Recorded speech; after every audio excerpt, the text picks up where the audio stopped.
morning, everyone, and welcome back to Wake and Take. It's your boy Jason, and we've got some football to talk about today.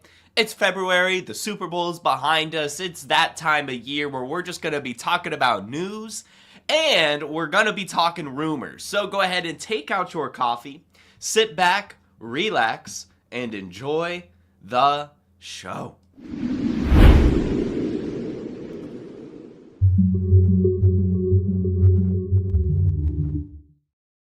And good morning to everyone here popping in on the chat. And if you're listening as well, thank you for listening. Again, guys, you could find the Wake and Take podcast via the link in the description. It's February. We already know how it goes. We've got a lot of news, but we mostly have some rumors. And what I like to do is, I don't really like to talk rumors, but we have to. It's important to go ahead and try to stay ahead of things that may or may not be happening. And we're going to kind of know that they're rumors, and we're going to cover kind of what it means and some of my opinions on it, and then we're going to kind of leave it at that. I am definitely more of a what does this mean if it actually happens person, but it is important to also know the things that are going on, why they're happening, and which way they might end up going. So that's how we're going to leave it. That's how we're going to do it. So we'll start with the news, the actual things that have happened. Wrong overlay. Give me a second here. NFL news. All right, so we do know for a fact that Aaron Rodgers and the New York Jets are parting ways. It's almost like a middle school breakup. There's a little bit of a mutual agreement here, and it's something that we probably knew was going to happen even going back to last year. He definitely didn't meet expectations in New York. The Jets are more than just a veteran quarterback away from any type of contention. We have the whole coaching situation going on. Everything in New York is to the point where it makes absolutely zero sense for Aaron Rodgers to be the quarterback. What does that mean for the rest of the team? Well, of course, that means that they are in rebuilding mode. They're, of course, already brought in the new head coach. And it also seems that for the most part, and more than likely, they're also going to be parting ways with Allen Lazard and Davante Adams. Both of them are technically under contract, but both of them also have outs on their contract after this season. There's a little bit of cap savings between the two of them, but really not much. In fact, there's no cap savings. They would lose money if they were to move on from both Allen Lazard and Davante Adams.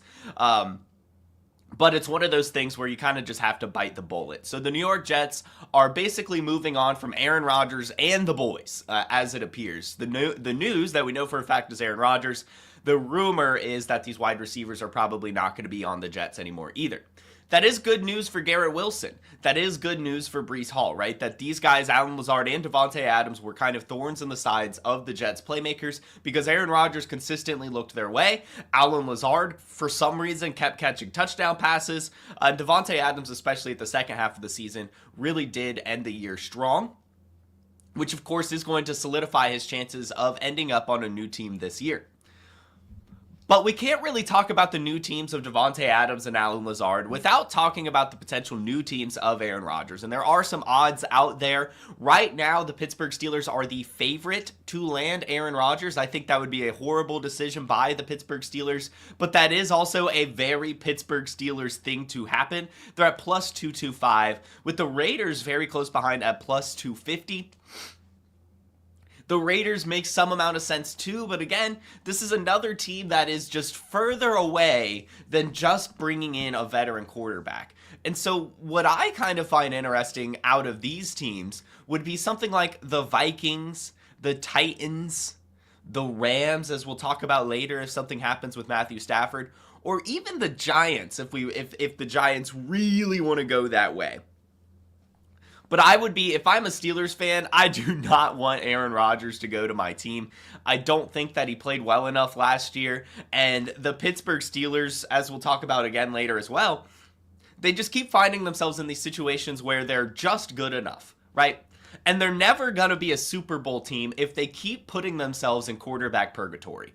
They just won't. And I know that Aaron Rodgers is a potential Hall of Fame quarterback and has had a great career, but now at 41 years old, coming off of this Achilles, a down year in New York, going to Pittsburgh would just be yet another 9-8, 10-7 season with a wild card exit. That's all that would happen here. And yes, most teams want that. right? There's so many teams that just wish they could even make the playoffs. But when you're the Pittsburgh Steelers and you just consistently do that time and time and time and time and time and time and time and time again, you really have to look yourselves in the face and say, is this really what we want?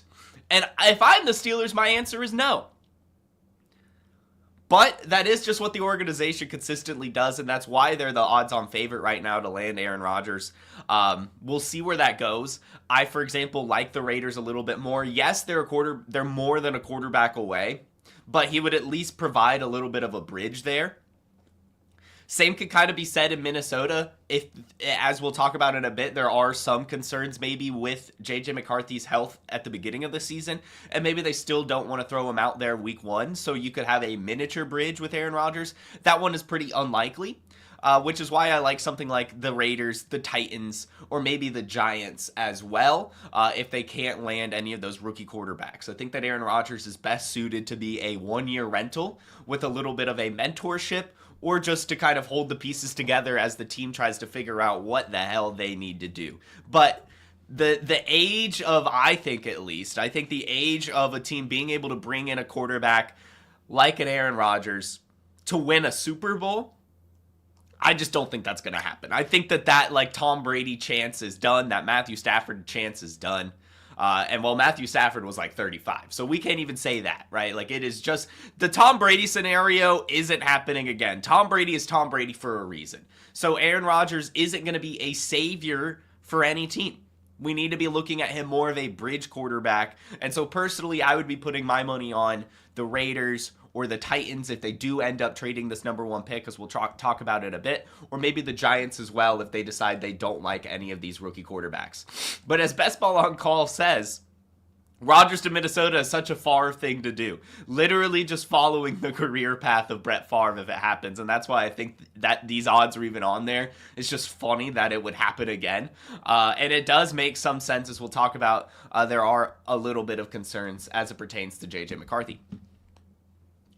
Some other news / rumor, a little bit of a blend here, is going to be Travis Kelce. Travis Kelce, we don't know if he's retiring or not, but we do know that he is expected, or at least told by the Kansas City Chiefs, to make his decision by March 14th, Pi Day. Actually not sure why they wanted to do it by that day, but I think it's just more of a pressure to get this decision done so they can go ahead and try to plan for a post-Travis Kelce world.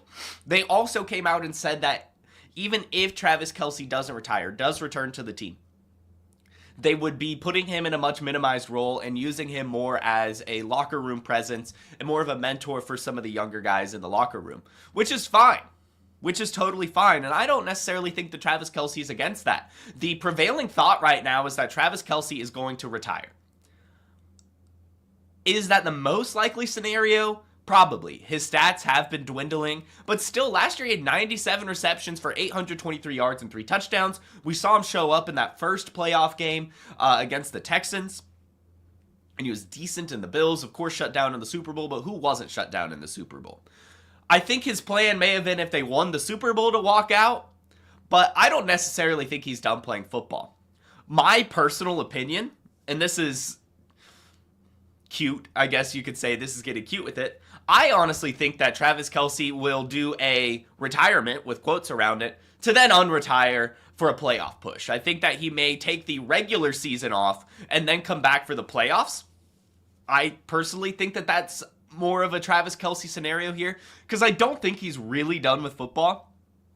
He's still playing fine. He's still an average tight end. I know he's up there in age, but he has said before that he wants to play multiple more seasons, and I think that the sting of this loss is going to be something that kind of drives him to want to return to the field. I don't think he wants this to be his last action.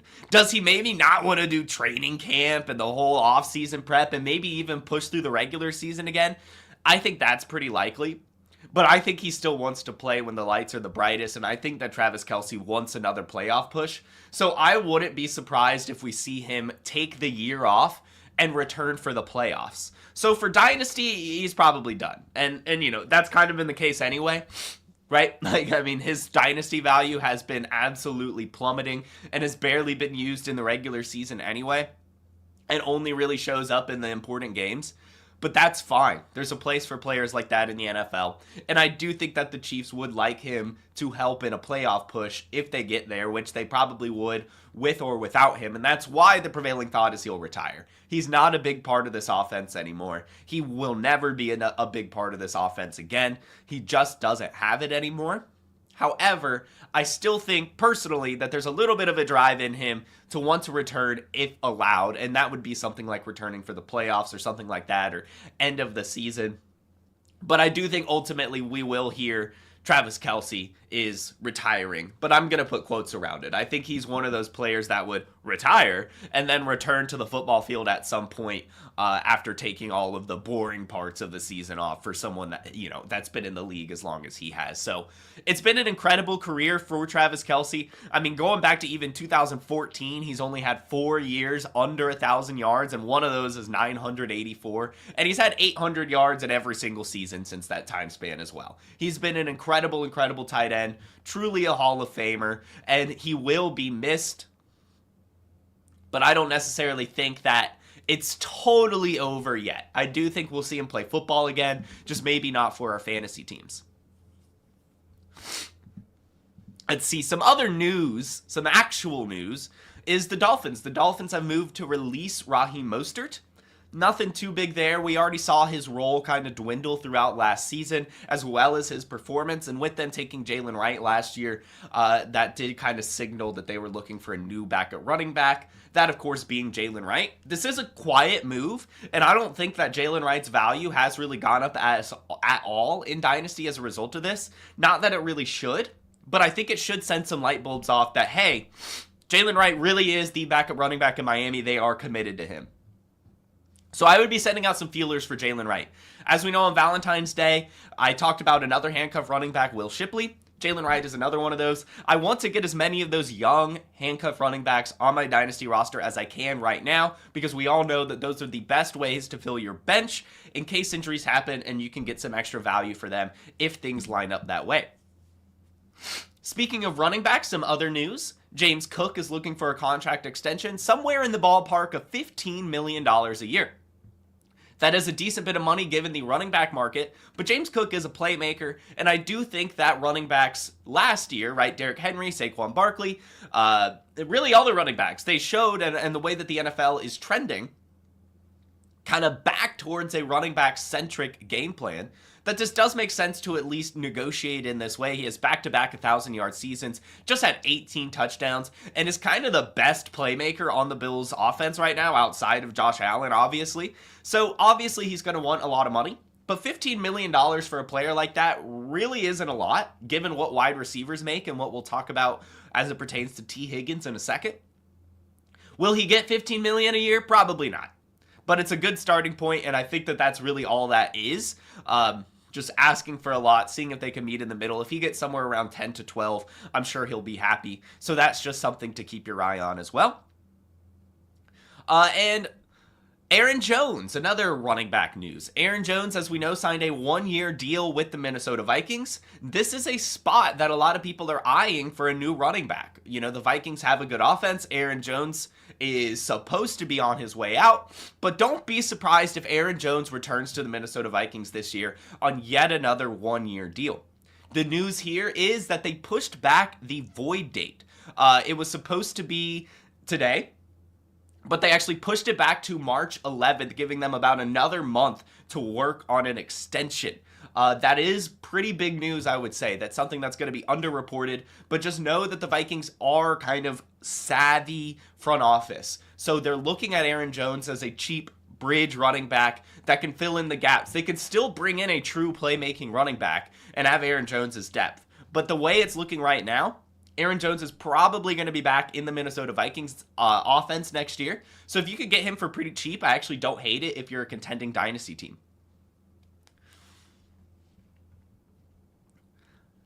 News/rumor, T. Higgins. T. Higgins tweeted out last week, I'll let y'all know first. This is a bit of a cryptic tweet showing that T. Higgins, of course, does know that something is going on. As we know, he had a 1-year kind of extension with the Bengals last year after being franchise tagged. They ended up giving him a little bit more money. So the Bengals can actually still franchise tag him again. However, there's some other big options that are being rumored right now. The Patriots, for one, are a team that is rumored to want T. Higgins quite a big deal. In fact, the rumor there is that they would put him at around $30 million a year. Again, to put that back into perspective, James Cook only wants $15 million, and that just shows where the market is at. $30 million for a wide receiver like T. Higgins, to me, is a lot of money. But, you know, that's about what Brandon Ayuk makes. So that does make some amount of sense. It's just, I'm not sure personally if T. Higgins is truly the alpha wide receiver that a lot of people peg him to be. I do think he's good. I think he's a great wide receiver too, and I think he's more of like a 1B, maybe more in like a Devontae Smith regard. I wouldn't pay him $30 million a year personally. That's a lot of money to spend on a wide receiver, even in this market. But they do want a young-ish receiver. They do want a cornerstone wide receiver for Drake May. And T. Higgins could be that. It's not a horrible move. That is just what they cost right now. I just think if I'm the Patriots, I would be looking more towards the draft for my wide receiver than paying up big time for a veteran wide receiver.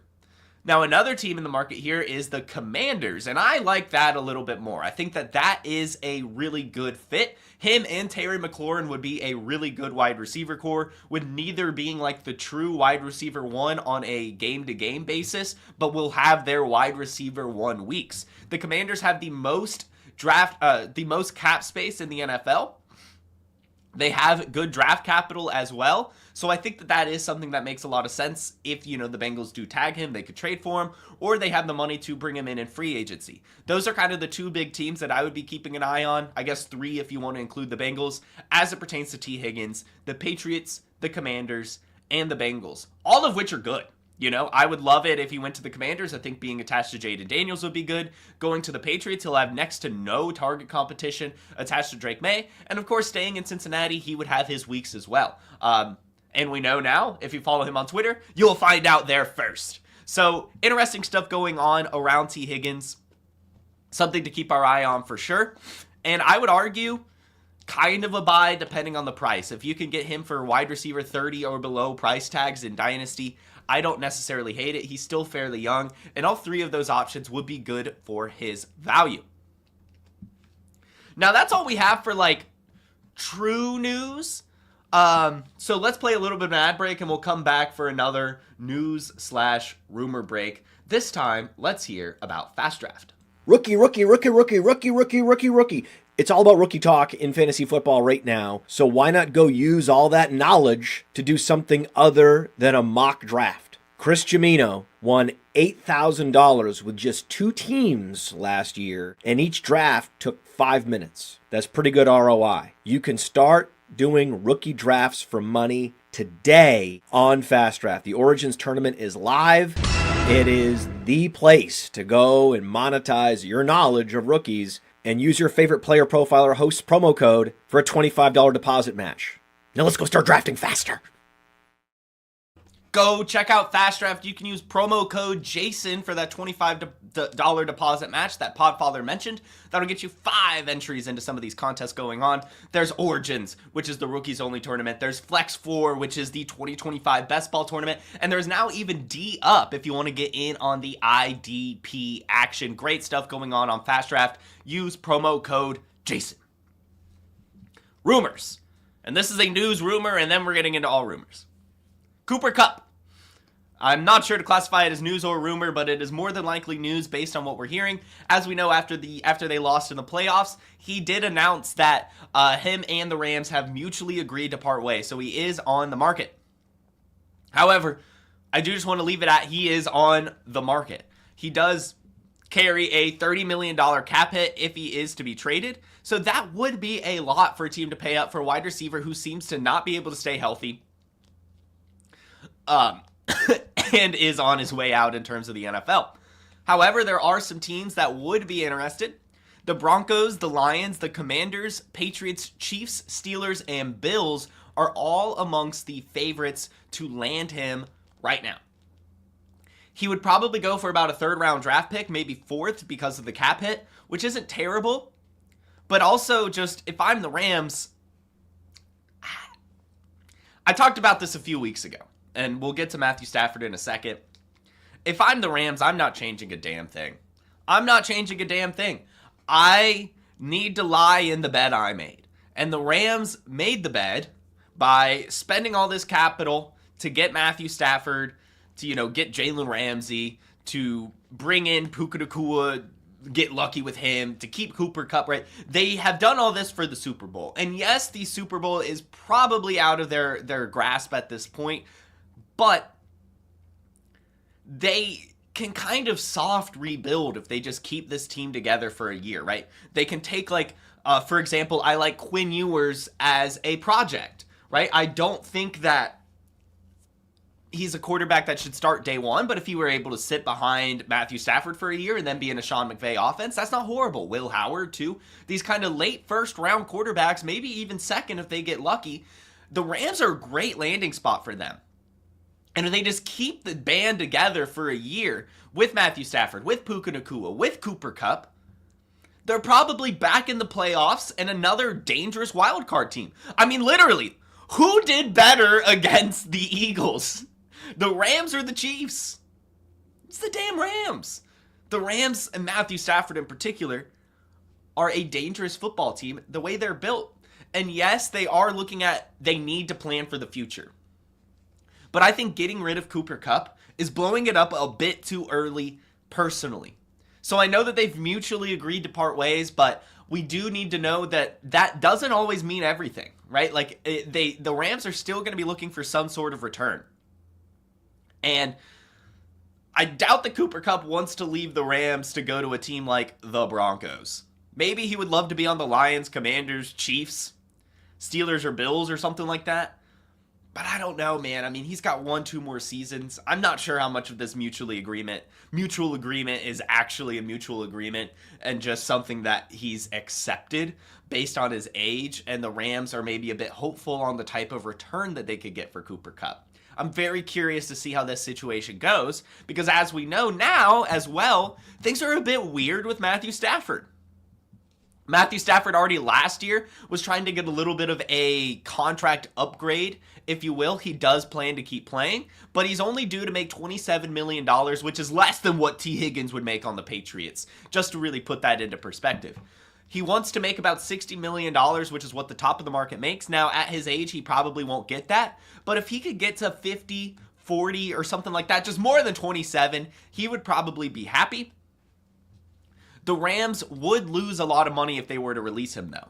And I doubt that a team would really want to trade for Matthew Stafford, being honest, because of that cap hit and what it would cost. Now, of course, there are teams that could use him. The Steelers, for example, maybe there's a package where they move on both Matthew Stafford and Cooper Kupp. That could make sense for the Rams, and that can make a lot of sense for whatever team they go to. If that's the Steelers, I see as an option. The Browns are an option. The Titans, Raiders, Giants, Saints, if they move on from Derek Carr. The Jets, all of these are different options. The Rams would have to make a really big decision, though. And Les Snead, the GM, was asked if they were trading Matthew Stafford, and he said, next question. It'll take someone calling or us reaching out if we want to do that. Those are the things that will be determined down the road here. So this is a situation that I want to coin just a rumor for now. Cooper Kupp is probably moving on from the Rams. I just don't think the Rams are going to get what they want, and I don't think Cooper Kupp is really going to get what they want. And I think the smart decision would be for them to keep the band together. I would keep my eye open for a potential Stafford and Kupp trade where they go somewhere else to compete for one more year, because I think they do still have it, and I think that they could help a team. I just think that the Rams personally are still within not necessarily a Super Bowl window, but a chance to soft rebuild. And I think blowing up the team by getting rid of Cooper Kupp, by getting rid of Matthew Stafford potentially, would be a touch too soon, personally. So I'm very curious to see how that ends up going. Another trade rumor that is circulating right now is Myles Garrett.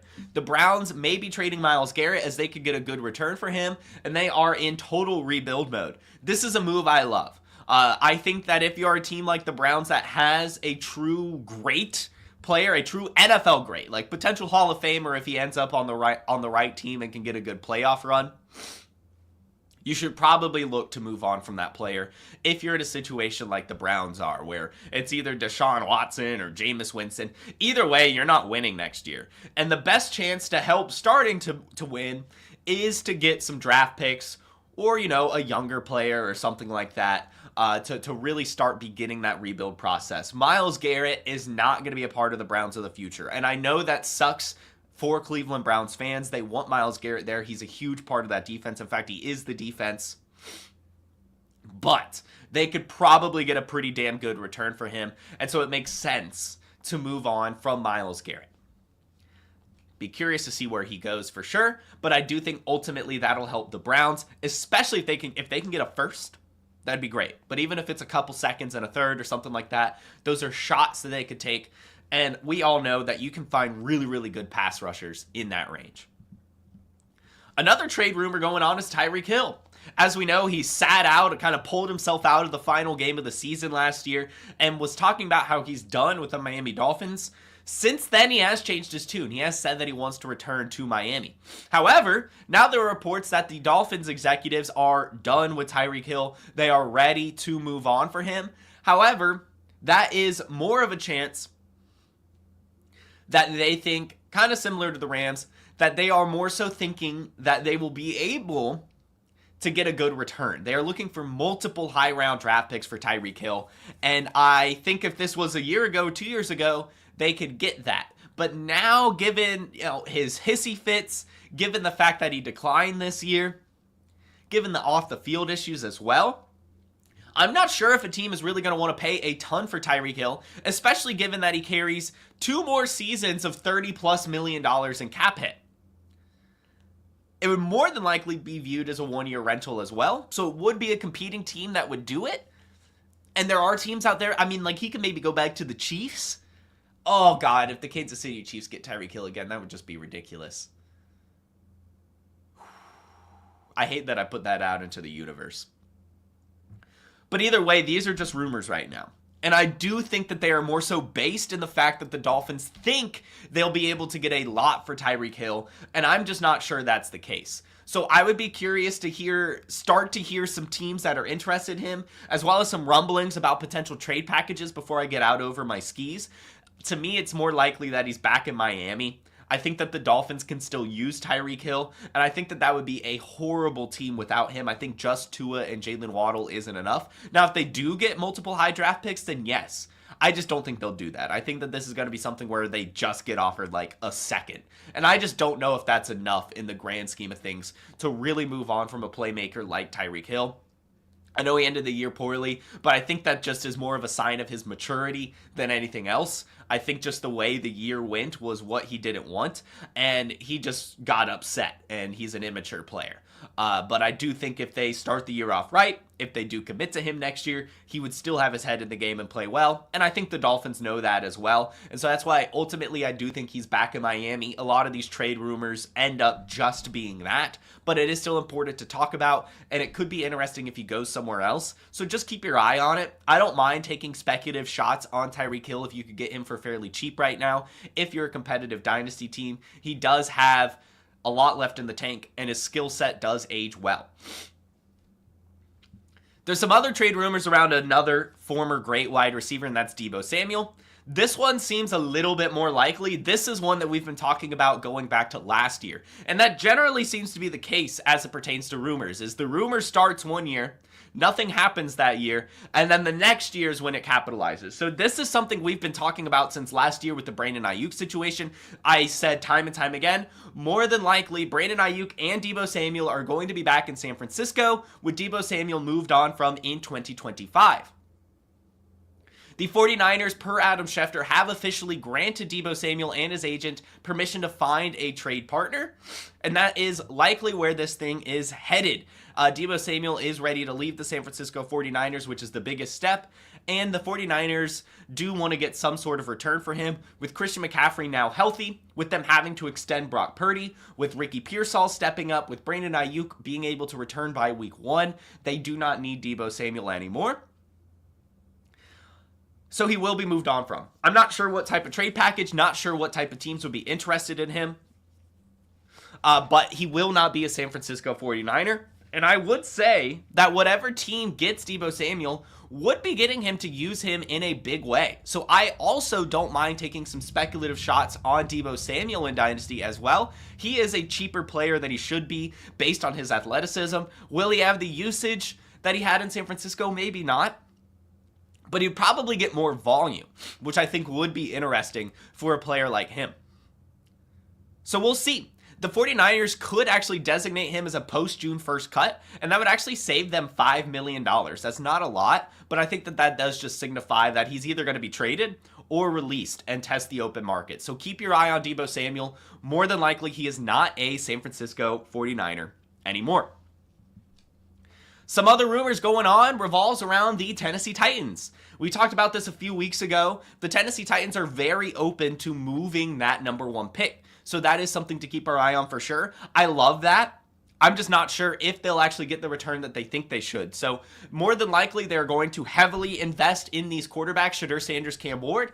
If they decide that neither one of them are who they want, they will trade back. And I wouldn't be surprised if they don't trade back far, like if they trade with the New York Giants, for example, and they take like a Shedeur Sanders, and then the Titans still get another top pick with not much capital added on top.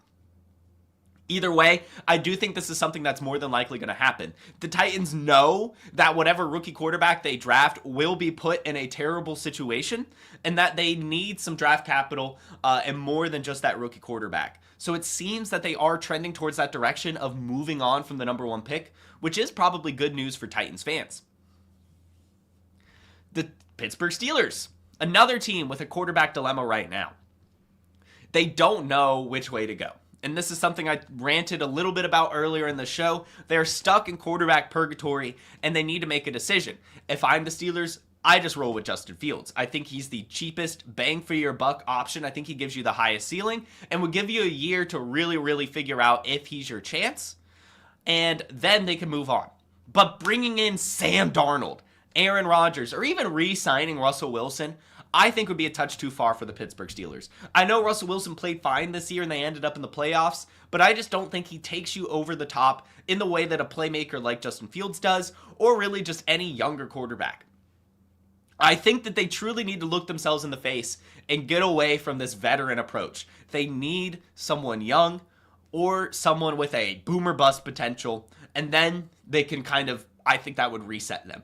They need to stop being this wild card exit team. And I know that's hard to say. But going 500 or above every single year just doesn't cut it. You need to have a year where you're bad or you're really good. And I think that Justin Fields would be the best option for them. So I'm still going to say I'm still sticking to my Justin Fields guns. Trade for him in Superflex leagues. And speaking of Sam Darnold, there are some now rumblings that the Vikings are looking at bringing Sam Darnold back. We'll see. I think that Sam Darnold, more than likely being a free agent, would want to go to a team that will pay him the most money, and that just wouldn't be the Vikings, unless they franchise tag him, but I just don't think the Vikings would do that. I think this rumor is more substantiated by the fact that they would want to team-friendly deal him, or the fact that they are maybe worried about throwing J.J. McCarthy out there week 1. And that's why, Aaron Rodgers' potential going to the Vikings, and that's why this rumor is coming out with Sam Darnold as well. Don't be surprised if the Vikings end up with some sort of veteran quarterback off the open market just to have their quarterback room. They don't want just J.J. McCarthy, Nick Mullins. They do want someone else there, it seems, which is a little concerning for J.J. McCarthy's health. But good for us dynasty managers. We can go trade for J.J. McCarthy even easier now. And lastly, the Giants, their quarterback plans right now. There are rumors circulating that they are looking at a veteran quarterback as well. That's substantiated, of course, by the fact that Aaron Rodgers is rumored to go to the New York Giants right now. We'll see. I honestly think that the Giants, while they are more than a quarterback away, they should go with a rookie. I think they should go with the Shedeur Sanders or something like that. I think a vet quarterback for a team like the Giants that's that bad just isn't good. I think that they need to take a year with a young quarterback to build that young quarterback's connection with Malik Neighbors. And yes, lose a lot of games, but be able to kind of build that rapport and start working towards the future. I think a bridge quarterback would kind of put that back another year. And I think last year was their kind of chance of that. Just see, and it didn't work out. And I just don't think like an Aaron Rodgers or a Sam Darnold to New York would be a great idea at all, personally. But that is the rumor right now. I just think personally they should go with a rookie. They should trade up and try to get Shedeur. Whether or not he works out or not, I just think that would be the better decision. And that'll do it for our news and rumors. So that was a fun little episode talking about everything that's going on within the NFL right now. The offseason is interesting. Lots of different mechanisms going on, and we'll see where things land. This is the time to make some money on your dynasty teams, guys. I did see a question. If Kupp is gone, does Whittington become wide receiver 2, or would they bring in someone? I do think they like what they saw from Jordan Whittington. I think that, and I know you're going to hate this answer, I think it would be both. I think that they would at least try to bring in a wide receiver, and I think more than likely they would draft someone, but I do think they would take their time in bringing in that person. I do think Jordan Whittington is probably someone we need to acquire for 2025. I'm not sure if he would be like the wide receiver 2, but I do think he would be a big part of this Rams offense. I do think they like what they have in him, and I do think that he showed us enough last year to be an important part of this Rams offense going forward. I just don't think that he's going to be like an every week starter.